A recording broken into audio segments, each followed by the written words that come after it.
Now, there are documentaries about everything these days, how to cook and how to look. There are even documentaries about how to make documentaries, but there are none to teach you how to be talented.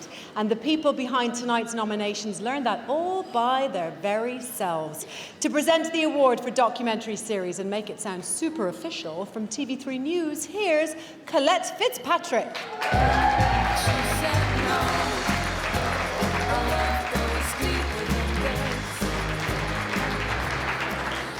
Well, over the last few years, life in Ireland has been a challenge for many. This is reflected in the subjects chosen by our documentary series nominees. From privilege to poverty, from life on the edge of society to life on the very western edge of Ireland, these series help us reflect on who we are. And here are the nominees. Blian in Inishmore. Sin gom san sped gom agus tá sé reflectan sísúa in sin buanin sé gom.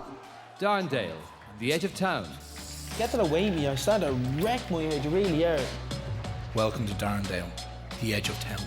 The High Hopes Choir. Please welcome the High Hopes Choir. Come on, High Hopes! We're on a rock those shows. The Shelburne. You got to deal with the foxes from Stephen's Green coming over in the morning. There's a lot of wildlife concerns. You know, it's not exactly the Serengeti, but you do get some. There was a guy the other evening who tried to take a swan into the bar.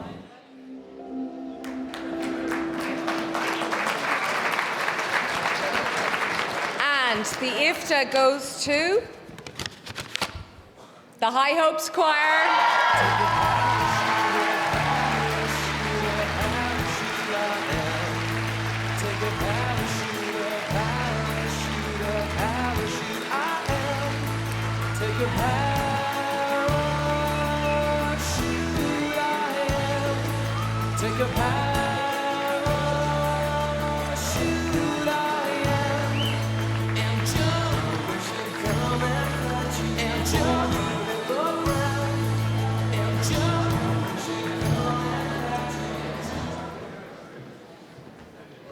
I wanted to start by thanking all the homeless people and those affected by homelessness who were brave enough to sing in the choirs both in Dublin and Waterford. They sang fantastically well, but they were even more eloquent. But they told their story, a story that needed to be told so eloquently all the way through. I also want to thank the charities, Focus Ireland, who were key to the Dublin Choir, and St Vincent de Paul in Waterford. Without them, we couldn't have done what we did. There's probably no point in making a documentary like this or receiving this if we can't learn something from it. And there's two things I've learned.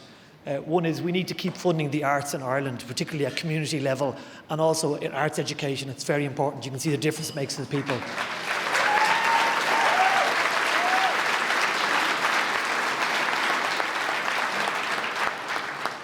And secondly, it's not necessarily just to do with homelessness in itself, in all its various guises, but we need to strive, particularly now, to create a more equal Ireland.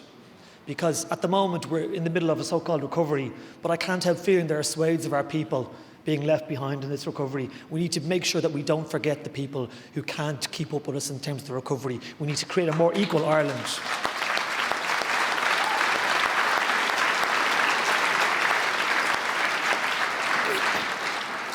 Finally, on the first day of filming, I was lucky enough to spend about 40 minutes in the company of a guy I met on Stephen's Green. And he was homeless, had been sleeping rough for many years.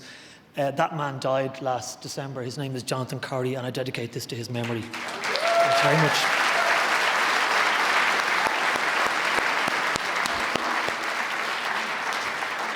I'm sure David's sick to death of hearing this, but a lot of people describe him as an inspirational character, and without him, this project would have been nothing really. So you are inspirational. You're inspirational to everybody on the project, and inspirational to me, but most importantly, everyone in the choir. On a personal level, I'd like to thank everyone involved in the production, everyone at Tyrone Productions on the table over there. Wonga Stinsmore, the editor, he's represented on a few projects tonight, but he did a fantastic job on The High Hopes. Matt Curran, our DOP, did a fantastic job. I'd like to thank Gráinne McAleer for commissioning the project, the BAI for backing it. I'd like to thank my wife, Nolene, who the show wouldn't have got commissioned without her, and she supported it all the way as exec producer. Who else? There's a lot of people that worked on it. Yep, that's it. And the choir themselves, they, like David said, they let us into their lives.